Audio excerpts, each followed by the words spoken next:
পিতৃপক্ষের অবসান হয়েছে আর মাতৃপক্ষের সূচনা। সেই সন্ধিক্ষণে আমরা দাঁড়িয়ে রয়েছি, আর সেই মুহূর্তটাকে আরও গুরুত্ব সহকারে তুলে ধরবার জন্য আমাদের এই বিশেষ এপিসোড। আর সেখানেই রয়েছে আমি পৌর্ণমী। আমরা মহালয়ার গুরুত্ব এবং পিতৃপক্ষ মাতৃপক্ষর সবটা বিশ্লেষণ করব। আর কোন কোন রীতিনীতি মেনে এই পিতৃপক্ষ আর মাতৃপক্ষের যে সমস্ত উপাচারগুলো রয়েছে সবটাই মেনে চলা হয়, সবটা নিয়ে আমরা আলোচনা করব। আমাদের সঙ্গে এই মুহূর্তে সরাসরি স্টুডিও থেকে রয়েছে, একেবারে সরাসরি আমাদের সঙ্গে রয়েছেন সর্বভারতীয় প্রাচ্য বিদ্যা একাডেমির যিনি অধ্যক্ষ ডক্টর জয়ন্ত কুশারী। আপনাকে স্বাগত জানাবো রিপাবলিক বাংলাতে। আমরা জানি যে দীর্ঘদিন আমরা একটা আলোচনা করি যে পিতৃপক্ষের অবসান মাতৃপক্ষে শুরু হচ্ছে, সেই যে সন্ধিক্ষণ, সেই সন্ধিক্ষণটাকে আমরা মহালয়া বলি। এই যে মহালয়া, এর গুরুত্ব কতখানি? হ্যাঁ, মহালয়াটা হচ্ছে যে বলা হচ্ছে যে এই সময়ে পিতৃপুরুষ যারা মানে স্বর্গত যারা, তারা একেবারে মর্তে আসেন ওই তাদের সন্তান সন্ততি বা তাদের যারা উত্তর পুরুষ তাদের কাছ থেকে একটু জলের জন্য। তাহলে সেক্ষেত্রে আমাদের এই কথাটা আসবে যে মহালয়া বললাম, এই কথাটার অর্থটা কি? হ্যাঁ, ব্রহ্মবৈবর্ত পুরাণে বলা হচ্ছে মহান আলয় যত্রঃ, অর্থাৎ যেটা মহান আলয়। মহান কথাটা তো আমরা জানি, আলয়টা হচ্ছে নিবাস, বাসস্থান বা তার আবাসভূমি। তো এইখানে মহান কথাটার হচ্ছে মহৎ, মহান, বড়, এবং আলয় কথাটার হচ্ছে পিতৃতীর্থ। পিতৃতীর্থ মানে রৌদ্রতীর্থ। তো এই যে রৌদ্রতীর্থে তারা গ্রমণ করে এবং সেই যাওয়ার পথে একটু উত্তর পুরুষদের কাছে জল প্রার্থনা করে। তো সেটা আমাদের তাদের প্রাপ্যটা দিতে হবে। অন্যদিকে মহালয়াটাকে অন্যভাবেও একটা বলা হচ্ছে মহত লয়ত যত্র, অর্থাৎ এই মহত কথাটার হচ্ছে পিতৃপক্ষ, আর লয় কথাটা শেষ হচ্ছে, সেইটাই মহালয়া, অর্থাৎ পিতৃপক্ষের অন্তিম তিথি। আমরা এটা জানি যে এই মহালয়ার কাক ভোরে শুরু হয়ে যায় বীরেন্দ্র কৃষ্ণভদ্রের সেই চণ্ডীপাঠ মহিষাসুরমর্দিনী, এবং তারপর থেকেই আমরা কিন্তু, আমি বাংলার কথা বলছি, তো আমাদের তর্পণ শুরু হয়ে যায়। হ্যাঁ, এই তর্পণটা আসলে কি আমরা দেখতে পাচ্ছি দৃশ্য তো গঙ্গার ঘাটে, সেখানে একটু তিল আছে, সেখানে জব আছে, সেখানে কুশ আছে, আর কোষাকুষি নিয়ে ওই কোষাতে ভর্তি করা জল কুশিতে তুলে নেওয়া, তারপরে তুলসী পাতা দিয়ে সেটা পিতৃপুরুষের উদ্দেশ্যে গঙ্গার ঘাটে দেওয়া হচ্ছে। পুরোহিত মশাই সেগুলো উচ্চারণ করছে। কিন্তু এই যে তর্পণের যে বিষয়টি, অনেকে করে অনেকে করে না, মানে করা না করার মধ্যে তফাৎটা কি? বা মানে যদি করা হয়, করাটা কতখানি জরুরি, আর যদি না করা হয় সেক্ষেত্রে কি সমস্যা হতে পারে? একদম। তো এই তর্পণ শব্দটা হচ্ছে তৃপ ধাতু থেকে। তৃপ মানে টু স্যাটিসফাই, টু স্যাটিসফাই, তৃপ্ত করা। একদম।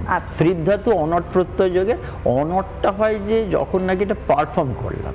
তৃপ ধাতু ভাষায় রয়ে গেল, ডিকশনারিতে রয়ে গেল, কিন্তু অনটটা হলো যখন আমি এটাকে পারফর্ম করছি। হ্যাঁ, তাহলে যদি আবেগটাকে বাদ দিই, তাহলে আমি বাস্তবেও আমার এখন তো আমার মা বাবা পিতৃপুরুষরা আমার নাগালের মধ্যে নেই।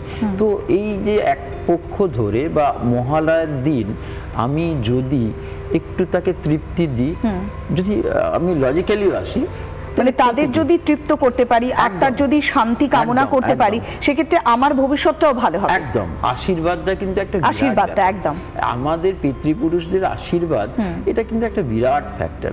হ্যাঁ, আমরা দৃশ্যত বা বস্তুত জানি যে মহালয়ার দিনই শুধু হয়, তা নয়। এখানে বলা হচ্ছে যে অশ্বযোগ কৃষ্ণপক্ষেতু শ্রাদ্ধং কুর্যাৎ দিনে দিনে। এই যে ভাদ্র পূর্ণিমার পরের তিথি কৃষ্ণা প্রতিপদ থেকে একেবারে মহালয়া অর্থাৎ অমাবস্যা পর্যন্ত রোজ কিন্তু আমাদের শ্রাদ্ধ করার কথা বলছে, এবং সাথে একটি তর্পণটা করতে হবে। তারপরেও বলা হচ্ছে যে যদি সেটা না পারে, তাহলে এই অষ্টমী থেকে সার্ধমে বা আমাদের শাস্ত্র বলছে সেটাও যদি কেউ না পারে, একাদশীর দিন থেকে সেটাও যদি না থাকে, ত্রয়োদশীর দিন থেকে, এগুলো অপশান। আচ্ছা, অপশন। মানে ওই দিন না পারলে এই দিন করা যেতে পারে। হ্যাঁ, এইটাই আমি বলতে চাইছি যে এতগুলো মোট 6টা অপশন আছে। আচ্ছা। অন্তিম অপশনটাকে বলা হচ্ছে একেবারে মহালয়ার দিন আমরা তর্পণ করব। অনেক ক্ষেত্রে মানে পিতৃপুরুষ, মাতৃপুরুষ বা দেবী পক্ষ আমরা যেটা যা বলি, বা মহালয়ার ক্ষেত্রে বা যা যে ক্ষেত্রে আপনি তর্পণের কথা বলছেন, আমরা সব ক্ষেত্রে একটা দেখেছি যে মানুষের মধ্যে একটা ধোঁয়াশা কাজ করে যে কি করব কি করব না, কোনটা মানা দরকার কোনটা মানা দরকার নেই। তাহলে এই যে জটিলতাটা কাটানো যায় কিভাবে? হ্যাঁ, ভীষণভাবে কাটানো যায়। এইটা হচ্ছে যে আমাদের এইটার একটা মানে আচরণ, আমরা জানি যে এই আচরণের মাধ্যমে, চর্চার মাধ্যমে একটা ফোকাস পড়ে, সেটা একটা সেন্সেশন তৈরি করে। আমার বোধে যখন আসবে না, এটা লজিক্যালি এটা ঠিক আছে, আমি যদি যুক্তি দিয়ে দেখাই এটা তো ঠিক আছে। আর সেই সঙ্গে আমি একবার দর্শকদেরও বলবো, কেননা আমরা অনেক সময় দেখেছি যে মহালয়া নিয়ে একটা টানাপোড়েন তৈরি হয় যে আমরা শুভ মহালয়া বলবো নাকি মহালয়ার শুভেচ্ছা জানাবো, বা কি বলা উচিত, মানে মহালয়ার সঙ্গে কোন শব্দগুলো আমরা ব্যবহার করতে পারি। আমি বিষয়টাকে যদি এড়িয়ে গিয়ে এটাই বলি যে বছরে তো আমরা অনেক কিছুই করি, আসুন না এই দিন আমরা আমাদের পিতৃপুরুষদের একটু স্মরণ করি, তাদেরকে একটু তৃপ্তি দান করি, এই বার্তাটাও তো পৌঁছে দিতে পারি, এটাও তো শুভেচ্ছা। এবং করেও, মানুষ করে। আমি দেখেছি এই দিনটা কোথাও যেন একটা তার ওই আবেগটা কাজ করে তাদের মধ্যে, মনের মধ্যে সেই আবেগটা কাজ করে। অনেক নাস্তিককেও দেখেছি সে একবার চলে যায় গঙ্গার ঘাটে, যেভাবে অষ্টমীর দিন পুষ্পাঞ্জলি, হয়তো তার মন মানছে না কিন্তু কোথাও যেন তার একটা আবেগ কাজ করে। তো এইটা আমাদের মধ্যে আছে। আচ্ছা, পিতৃপক্ষ আর মাতৃপক্ষ, তার যে সন্ধিক্ষণটা নিয়ে আমরা আলোচনা করছিলাম, সেক্ষেত্রে মাতৃপক্ষের যখন সূচনা হচ্ছে তখনই সময়কালটা কিভাবে ব্যাখ্যা করবেন? ঠিক তাই, এই পিতৃপক্ষটা হচ্ছে কৃষ্ণপক্ষ আমরা জানি, আর কৃষ্ণপক্ষের ডিউরেশন হচ্ছে একটি পূর্ণিমার পরের তিথি থেকে পরবর্তী অমাবস্যা পর্যন্ত একেবারে। আবার সেই অমাবস্যা যেই শেষ হয়ে গেল, তাহলে শুক্লা প্রতিপদ পড়লো, সেই প্রতিপদ থেকে একেবারে কোজাগরী পূর্ণিমা পর্যন্ত, কেন 15 দিনের একটা ডিউরেশন থাকতে হবে। কিন্তু মাতৃপক্ষ, দেবীপক্ষ আমরা যেটাই বলি না কেন, দুর্গাপুজোর ফাংশন তো দশমীতে শেষ। একদম মানে যখনই দশমীর বিসর্জন হয়ে গেল আমরা জানি যে পুজোটাই শেষ হয়ে গেল। মা তো আবার আসছেন, আমরা যদি কিভাবে আসছেন, আমাদের বলা হচ্ছে ধান্যাধিষ্ঠাত্রী মহালক্ষ্মী নব। মায়ের তো অনেক রকম রূপ, তাহলে তিনি তখন কিন্তু এই রণরঙ্গিনী ভাবটা কাটিয়ে আবার সন্তানদের জন্য ধনধান্য। আচ্ছা, যখন আপনি মায়ের আবেগের কথা বলছেন, বা মা মানেই তার সন্তানের কথা ভাববে। আচ্ছা, আমরা তো অনেক পুজো দেখেছি, কালী পুজো, লক্ষ্মী পুজো, অন্নপূর্ণা পুজো, সমস্ত পুজো আমরা দেখেছি, মানে হিন্দু শাস্ত্র মতে যা যা পুজোগুলো হয়। কিন্তু শুধুমাত্র এই দুর্গা পুজোর ক্ষেত্রে আমরা বোধনটা দেখি, মানে বোধন করা হচ্ছে, মাকে আমন্ত্রণ জানানো হচ্ছে, বা বোধনের একটা বিশেষ পর্ব থাকছে। সেটা দুর্গাপুজোর ক্ষেত্রে বোধনের পর্বটা কেন? ঠিক তাই, এই যে বলা হচ্ছে যে মাঘ থেকে আষাঢ়, এটা হচ্ছে উত্তরায়ণ, আমাদের দুটো অয়ন, তো এই সময় উত্তরায়ণটা হচ্ছে দেবতাদের দিনের বেলা, তাহলে স্বাভাবিক জেগে থাকেন। আবার শ্রাবণ থেকে পৌষ অবধি হচ্ছে দক্ষিণায়ন, এই যে পিরিয়ডটা, এইটাকে বলা হয় দেবতাদের রাত্রিকাল। হ্যাঁ, খুব স্বাভাবিকভাবে প্রশ্ন আসবে দুর্গার ক্ষেত্রে বোধন কেন কোজাগরী লক্ষ্মীতে হলো না, কেন কালীতে, জগদ্ধাত্রীতে এই পিরিয়ডে যে সমস্ত কৃত্যগুলো হয় না। মা দুর্গার এটা আবির্ভাব তিথি নয়, স্বাভাবিকভাবে তিনি জেগে উঠছেন না, এটা অকাল বোধন। ব্যাপারটা হচ্ছে যে আমি ঘুমিয়ে আছি, হয়তো একটা কোনো আমার বিপদগ্রস্ত, কাউকে হসপিটালাইজ করতে হবে, তাকে নাড়াচাড়া করে ডাকে উঠে আমার অমুক অসুস্থ হয়েছে, তাহলে এইখানে তো কেউ অসুস্থতার লক্ষণ নয়। এখানে হচ্ছে যে আমাদের যখন দুর্বৃত্তায়ন ঘটে তখন সেই শক্তিকে আমরা ডাকি, যিনি এটাকে আমাদের থেকে রেস্কিউ করতে পারে, অসুর দলনী। তাই দুর্গা দুর্গতি হারিনি। তাই যখন সমস্ত দেবতারা এটা পারলো না, তখন মাকে জাগাতে হলো। অন্যদিকে যদি আসি, কোজাগরী হচ্ছে মা লক্ষ্মীর স্বাভাবিকভাবে জাগরণ তিথি। শুধু জাগরণ তিথি না, তিনি জেগেও আবার বলছে কো জাগার্তি, কে জেগে আছো, তিনি সবাইকে দাঁড়ে দাঁড়িয়ে জাগিয়ে তুলছেন। আচ্ছা, আমরা ওই বিষয় কালীর ক্ষেত্রে একই। আচ্ছা, আমরা যখন মহালয়ার বিষয়টা নিয়ে আলোচনা করছি, আবার বোধনের কথাও বলছি, মহালয়া থেকে একটা বোধনের যে সময়ের যে গ্যাপটা, তার পর্যায়গুলো কিভাবে রয়েছে মহালয়া থেকে বোধন পর্যন্ত? দেবী পক্ষে, মাতৃপক্ষে দুর্গাপুজো শুরু হলেও আমরা জানি যে পিতৃপক্ষের প্রথম কল্প সেটা হচ্ছে কৃষ্ণা নবমী। কৃষ্ণা নবমী হচ্ছে ওই প্রতিপদ, কৃষ্ণা প্রতিপদ থেকে মহালয়ার অমাবস্যার মধ্যেই পড়ছে কৃষ্ণা নবমী। এইখান থেকেই কিন্তু দুর্গাপুজো শুরু হয়ে গেল। এটাকে কৃষ্ণা নবমী কল্প বলা হচ্ছে। দুর্গাপুজোয় 7টা কল্পের প্রথম কল্প। তারপরে শুক্লপক্ষের প্রতিপদ থেকে নবমী পর্যন্ত সেটাকে প্রতিপদাদি কল্প বলছে। অবাঙালিদের মধ্যে একটা প্রচলন আছে নবরাত্রি, ওরা বলে নবরাত্রি, অর্থাৎ এই শুক্লা প্রতিপদ থেকে নবমী পর্যন্ত 9 দিন ধরে মায়ের পুজো করবেন এবং সাথে সাথে ওরা দুর্গা পাঠ বলে, আমরা যেটাকে চণ্ডী পাঠ, এই চণ্ডী পাঠ 9 দিন ধরে হবে। আমরা এখন দেখেছি যে মানে মহালয়ার দিন থেকে একটা প্যান্ডেল হপিং শুরু হয়ে যায়, কোনো কোনো জায়গায় পুজোর উদ্বোধন শুরু হয়ে যায়, সেটা কি শাস্ত্রসম্মত? খারাপ কি? আমার মনে হচ্ছে যে আমার একটা আসন্ন উৎসব আসছে, সে আমার বাড়িতেও হতে পারে, কোনো কারোর বিয়ে, অন্নপ্রাশন, পৈতে, যা কিছু হোক না কেন। যেটা বললেন যে ধরুন বোধন, মানে মাকে ডেকে আনা হচ্ছে, মাকে আমন্ত্রণ জানানো হচ্ছে, অকাল বোধনের জন্য মাকে মানে অকালে ডেকে আনা হচ্ছে। তবে মাকে যদি আমন্ত্রণের আগে থেকে আমরা যদি প্যান্ডেল হপিং শুরু হয়ে যায়, বা সেক্ষেত্রে মহালয়ার সময় যদি উদ্বোধন হয়ে যায়, সেক্ষেত্রে স্বাস্থ্যমতে কি এটা প্রযোজ্য? শাস্ত্র বলছে যে আর্দ্রায়ান বোধ হয়ে দেবী, অর্থাৎ আর্দ্রা নক্ষত্রযুক্ত কৃষ্ণা নবমী থেকে দেবীর বোধন। ষষ্ঠীর সন্ধ্যায় যে বোধনটা হচ্ছে সেটা হচ্ছে বাকি যে কল্পগুলো তার বোধন, কিন্তু প্রথম যে কল্প সেটা হচ্ছে কৃষ্ণা নবমীর, সেই বোধনটা কিন্তু ওই কৃষ্ণা নবমীর সকালে পূর্বাহ্নেতেই হচ্ছে। ফলত মা তো জাগরিতা।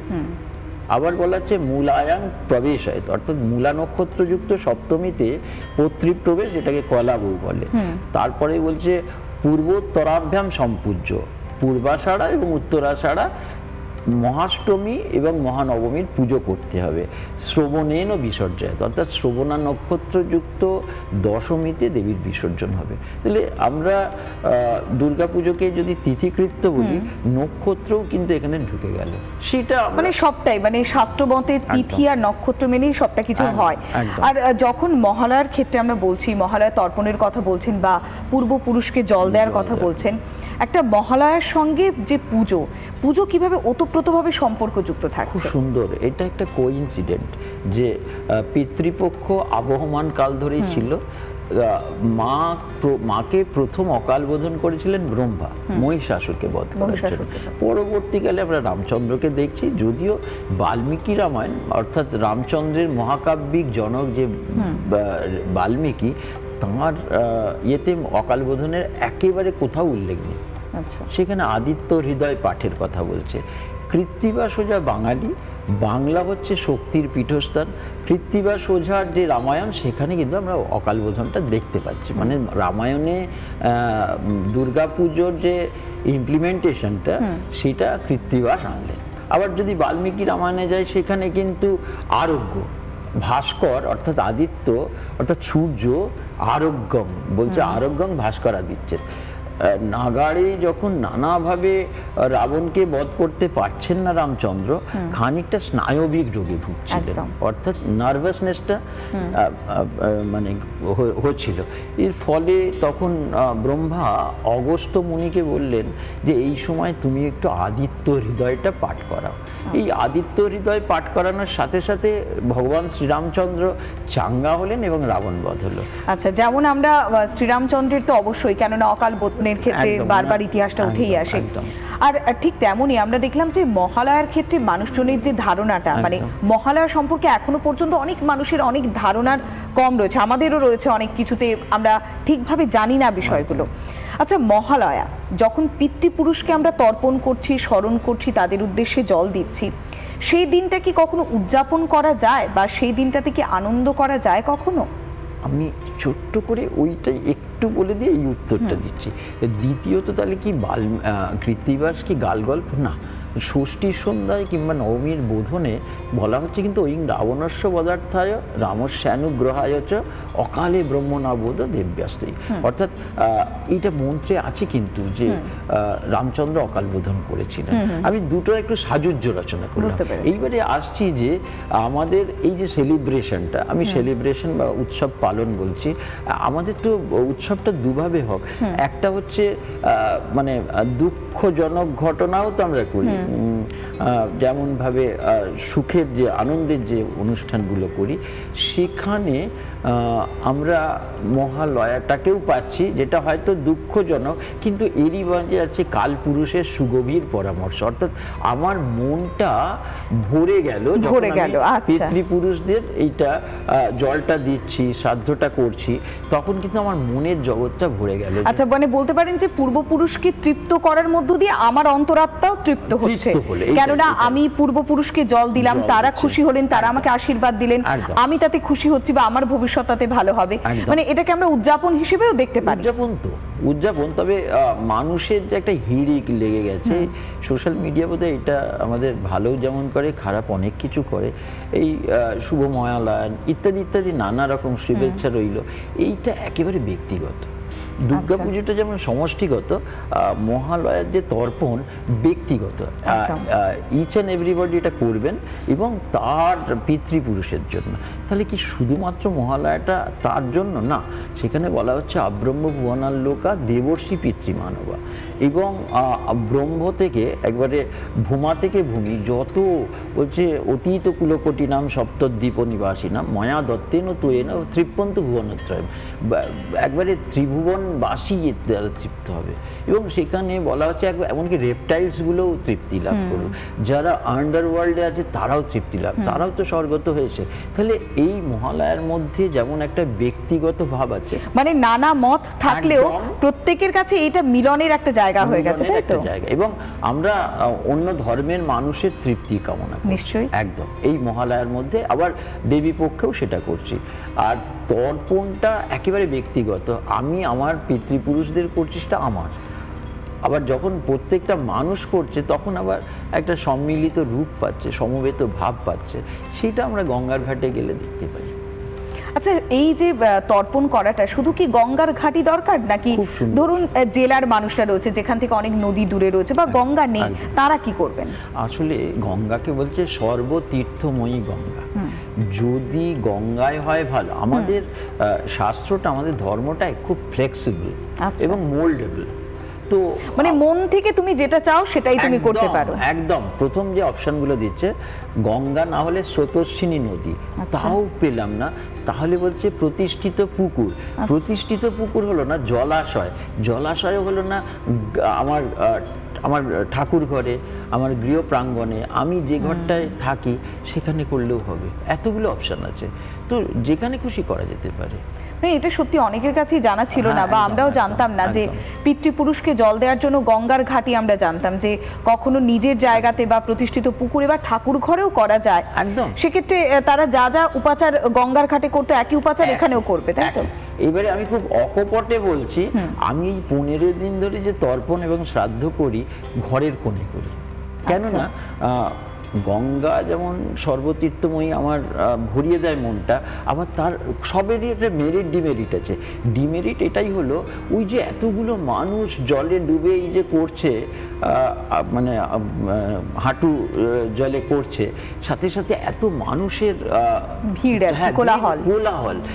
ওই পুরোহিতকে বলছে, কখনো কখনো আমরা ত্রিপতাঙের জায়গায় সত্যি চিৎপটাং শুনছি, তখন আমি ভাবছি যে ত্রিপতাং হবে না চিৎপটাং হবে। আমি জানি ত্রিপতাং, কিন্তু না, এতগুলো লোক যে চিৎপটাং করছে, তাহলে কি আমি পিতৃপুরুষদের চিৎপটাং করে দেবো? তার থেকে মানে শুনতে শুনতে ওটা অনুরণন হয়ে যাচ্ছে একদম। সেই জন্য আমার মনে হয় ঘরের কোণে, আমি নিজে করি বলে না, আসলে এইটা তো একটা মনের ব্যাপার, মানে বিশ্বাসের ব্যাপার, মানে আমি কিভাবে তৃপ্ত করতে পারবো বা কোনটাতে আমার মানসিক শান্তি হবে। এবং কোলাহল মুখরতা আমাদের অনেক ক্ষেত্রে মানে আধ্যাত্মিকতার ক্ষেত্রে বাধক হয়ে দাঁড়ায়। সেক্ষেত্রে আমি বলবো যে ঘরের কোণে করাই ভালো। তো সেক্ষেত্রে আমি গঙ্গা জল দিয়ে করলাম, এমনটা নয় আমি 1 বোতল গঙ্গা জল আনলেই তো হয়ে গেল, তো গঙ্গা জলেই তো হচ্ছে, গঙ্গার তীরে করতে হবে, গঙ্গায় করতে হবে এমন বাধ্যবাধকতা নয়। যিনি করছেন তাকে আমি শ্রদ্ধা জানাচ্ছি, তিনি করুন, কিন্তু কোথাও একটা ওই যে এত মানুষ বলছে আমারটা ভুল হয়ে যাচ্ছে, আমি সেইভাবে মন দিতে পারছি না, ঘরের কোণে করাটাই বোধহয় বেটার। অনেক ধন্যবাদ। কেননা আমরা এতক্ষণ আলোচনা করছিলাম মহালয়ার বিষয় নিয়ে, পিতৃপুরুষের অবসান আর দেবী পক্ষের শুরু, তারই সন্ধিক্ষণ মহালয়া। আমরা জানতাম যে মহালয়া নিয়ে এতক্ষণ যে আলোচনাগুলো করলাম তাতে আপনারাও সমৃদ্ধ হয়েছেন। কেউ মনের মধ্যে একটা অন্ধ ধারণা নিয়ে বসেছিলেন যে গঙ্গার ঘাটেই তর্পণ করতে হবে বিশেষ এই দিনে। না, আপনি আপনার ঠাকুর ঘরে বসে গঙ্গার জল নিয়ে তর্পণ করতে পারেন। শুধুমাত্র একটাই বিষয়, আপনার মনের তৃপ্তি, মানসিক শান্তি। অনেক ধন্যবাদ। আমাদের সঙ্গে ছিলেন জয়ন্ত কুশারী। মহালয়ার গুরুত্ব এবং মহালয়ার যে বিশ্লেষণ, এর পাশাপাশি পিতৃপক্ষ এবং দেবী পক্ষ, তার গুরুত্ব তুলে ধরলাম। এমনই পুজোর আরও বেশ কিছু গুরুত্বপূর্ণ বিষয় আপনাদের সামনে তুলে ধরবো, তাই আপনাদের নজর রাখতে হবে রিপাবলিক বাংলাতে।